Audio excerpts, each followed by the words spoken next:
ನಮ್ಮ Sahyadri news channel ಅನ್ನು YouTube, Facebook ಹಾಗೂ ಇನ್ಸ್ಟಾಗ್ರಾಂನಲ್ಲಿ ನೋಡಿ. ಸಬ್ಸ್ಕ್ರೈಬ್, ಲೈಕ್ ಮತ್ತು ಶೇರ್ ಮಾಡಿ ಪ್ರೋತ್ಸಾಹಿಸಿ. ಕಾಂಗ್ರೆಸ್ ಸರ್ಕಾರಕ್ಕೆ ಕಾಂಗ್ರೆಸ್ ಸರ್ಕಾರಕ್ಕೆ ಕಾಂಗ್ರೆಸ್ ಸರ್ಕಾರಕ್ಕೆ ಕಾಂಗ್ರೆಸ್ ಸರ್ಕಾರಕ್ಕೆ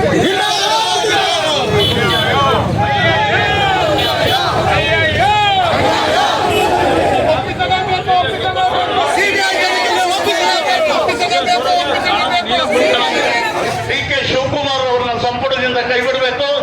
ಅದೇ ರೀತಿ SIT ತನಿಖೆಯನ್ನು ರದ್ದುಪಡಿಸಬೇಕು.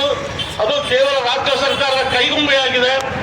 ಮಹಿಳೆಯರಿಗೆ ನ್ಯಾಯ ಸಿಗಬೇಕು ಅನ್ನೋದಾದ್ರೆ ಈ ಕೂಡಲೇ ಈ ತನಿಖೆಯನ್ನು CBIಗೆ ವಹಿಸಬೇಕು ಅಂತೇಳಿ ಒತ್ತಾಯಿಸಿ ಇವತ್ತು ಈ ಪ್ರತಿಭಟನಾ ಮೆರವಣಿಗೆ ಮಾಡಲಾಗಿದೆ.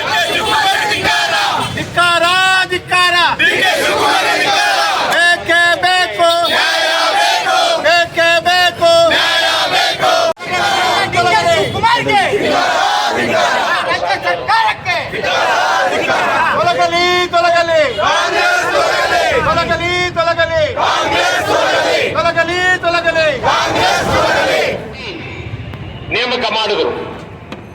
ಏನು ಪೆನ್ಡ್ರೈವ್ ಕೇಸ್ನ ನಾವು ಹಿಡಿದು ಬಿಡ್ತೀವಿ, ನ್ಯಾಯಯುತವಾಗಿ ತನಿಖೆಯನ್ನ ಮಾಡ್ತೇವೆ ಅಂತೇಳಿ SITಯನ್ನ ಪ್ರಾರಂಭ ಮಾಡಿಸೋದು.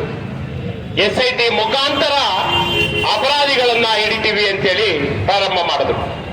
ನಾವೆಲ್ಲರೂ ಕೂಡ ನಮ್ಮ ಪಕ್ಷದ ನಾಯಕರ ಆದಿಯಾಗಿ ನಾವೆಲ್ಲರೂ SITಯ ತನಿಖೆಗೆ ಸ್ವಾಗತವನ್ನ ಕೋರಿದ್ವಿ ಪ್ರಾರಂಭದಲ್ಲಿ. ಆದ್ರೆ ತನಿಖೆ ಹಾದು ಹೋಗ್ತಾ ನೋಡಿದ್ರೆ ರಾಜಕೀಯದ ವಾಸನೆ ಬರ್ತಾ ಇದೆ.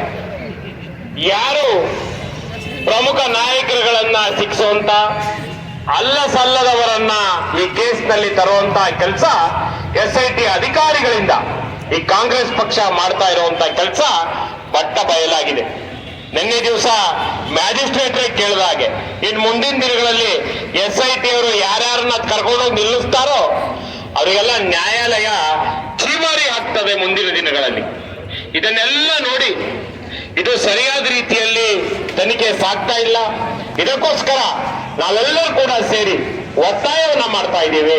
CBI ತನಿಖೆಗೆ ಕೊಡಬೇಕು ಅನ್ನೋ ಉದ್ದೇಶದಿಂದ ಇವತ್ತು ನಾವೆಲ್ಲರೂ ಕೂಡ ಬಂದು ಜಿಲ್ಲಾಧಿಕಾರಿಗಳ ಮುಖಾಂತರ ರಾಜ್ಯಪಾಲರಿಗೆ ಮನವಿಯನ್ನ ಸಲ್ಲಿಸ್ತಾ ಇದ್ದೀವಿ.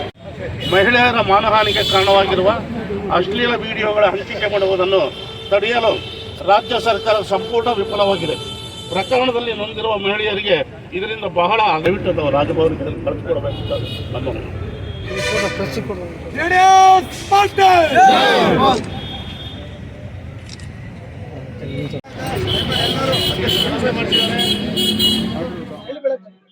ಸರ್ಕಾರದ ಒಂದು ದುರ್ಬಳಕೆ ಏನ್ ನಡೀತಾ ಇದೆ, ಅಧಿಕಾರದ ದುರ್ಬಳಕೆ ಏನ್ ಮಾಡ್ತಾ ಇದ್ದಾರೆ. ಏನೋ ತೇಜೋವಧೆನ್ ಮಾಡಕ್ ಹೋಗಿ ಏನೋ ಮಾಡ್ಕೊಂಡು ತಪ್ಪು ಮಾಡ್ಕೊಳ್ತಾ ಇರೋದು ಬಹುಶಃ ಅವ್ರಿಗೆ ಗೊತ್ತಾಗ್ತಿದೆಯೋ ಎಲ್ಲೋ ಗೊತ್ತಾಗ್ತಿಲ್ಲ. ತಪ್ಪು ಮಾಡಿರೋರಿಗೆ ಶಿಕ್ಷೆ 100% ಆಗ್ಲೇಬೇಕು. ಅದ್ರ ಬಗ್ಗೆ ಎರಡು ಮಾತಿಲ್ಲ ನಮ್ಗೆ. ಹಾಗಂತ ಯಾರನ್ನೋ ತೇಜೋವಧೆ ಮಾಡಕ್ ಹೋಗೋದು ಎಲ್ಲೋ ಒಂದು ದೊಡ್ಡ ತಪ್ಪದು. ಹಾಗಾಗಿ ನಮ್ಗೆ ಈ SIT ಅವ್ರ ಮೇಲೂ ಸಹ ನಂಬಿಕೆ ಕಡಿಮೆ ಆಗಿದೆ. ಮೊನ್ನೆ ನಡೆದಿರ್ತಕ್ಕಂಥದ್ದು ಸನ್ಮಾನ್ಯ ರೇವಣ್ಣ ಅವ್ರನ್ನ ಬಂಧನ ಮಾಡಿರ್ತಕ್ಕಂಥದ್ದು, ಇವೆಲ್ಲವನ್ನು ನೋಡಿದ್ರೆ ಒಂದು ರೀತಿಯ ರಾಜಕೀಯ ಷಡ್ಯಂತ್ರನೇ ಇದೆ ಇದರಲ್ಲಿ. ನಾವು ತಪ್ಪು ಮಾಡಿರೋರ ಬಗ್ಗೆ ಸಮರ್ಥನೆ ಮಾಡ್ಕೊಳಕ್ಕಂತ ಖಂಡಿತ ಬಂದಿಲ್ಲ.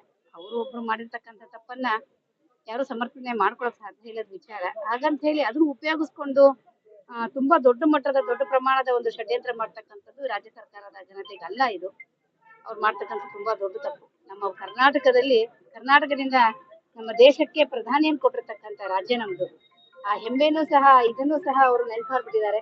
ಅದನ್ನ ಆ ಘನತೆಗೆ ಇದಕ್ಕೆ ತರಬಾರ್ದು. ಈಗ ರಾವಣನ ಆಸ್ಥಾನದಲ್ಲಿ ವಿಭೀಷಣ ಇದ್ದ, ವಿಭೀಷಣ ಏನ್ ಹಾಳಾಗ್ಲಿಲ್ಲ. ಹಾಗಂತೇಳಿ ರಾಮನ ಆಸ್ಥಾನದಲ್ಲಿ ಇದ್ದಂತ ನಮ್ಮ ಕೈಕೇಯಿಯು ತನ್ನ ಮನಸ್ಥಿತಿಯನ್ನು ಬದಲಾವಣೆ ಮಾಡ್ಕೊಳ್ಳಿಲ್ಲ. ಎಲ್ಲರೂ ಅವ್ರವ್ರ ಮನಸ್ಥಿತಿಗೆ ಅವನಿಗೆ ಅನುಗುಣವಾಗಿ ಅವ್ರು ಇರ್ತಾರೆ. ಎಲ್ಲರೂ ಒಂದೇ ತರ ಇರಕ್ ಸಾಧ್ಯ ಇಲ್ಲ. ಎಲ್ಲಾ ಡಿಪಾರ್ಟ್ಮೆಂಟ್ ಅಲ್ಲೂ, ಎಲ್ಲಾ ಇಲಾಖೆಯಲ್ಲೂ, ಎಲ್ಲಾ ಕ್ಷೇತ್ರದಲ್ಲೂ ಒಂದು ಕೆಟ್ಟ ಮನಸ್ಥಿತಿ ಇರ್ತಕ್ಕಂಥವ್ರು ಇರ್ತಾರೆ. ಅದನ್ನ ತನಿಖೆಯಲ್ಲಿ ಬರುತ್ತೆ. ಅದೇನಾಗುತ್ತೆ, ಅದು ಯಾವ ಷಡ್ಯಂತ್ರನೋ ಏನೋ ಏನಾಗುತ್ತೆ ಅದು ಕ್ಲಿಯರ್ ಆಗುತ್ತೆ, ಅದು ಬೇರೆ ವಿಚಾರ. ಹಾಗಂತ ಹೇಳಿ ಇಡೀ ಒಂದು ಮಸಿ ಬಳಿತಕ್ಕಂಥ ಕೆಲಸ ಮಾಡ್ತಕ್ಕಂಥ ಪ್ರಯತ್ನ ಇದೆಯಲ್ಲ ಈ ರಾಜ್ಯ ಸರ್ಕಾರದ, ತುಂಬಾ ದೊಡ್ಡ ತಪ್ಪನ್ನು ಮಾಡ್ತಾ ಇದ್ದಾರೆ. ಕೂಡಲೇ ಎಚ್ಚೆತ್ಕೊಳ್ಬೇಕು. ಈ ರೀತಿ ಮಾಡ್ತಕ್ಕಂಥದ್ದು ಷಡ್ಯಂತ್ರ ಒಳ್ಳೇದಲ್ಲ. ಹಾಗಾಗಿ ನಮ್ಗೆ SIT ಮೇಲೆ ನಂಬಿಕೆ ಇಲ್ಲ.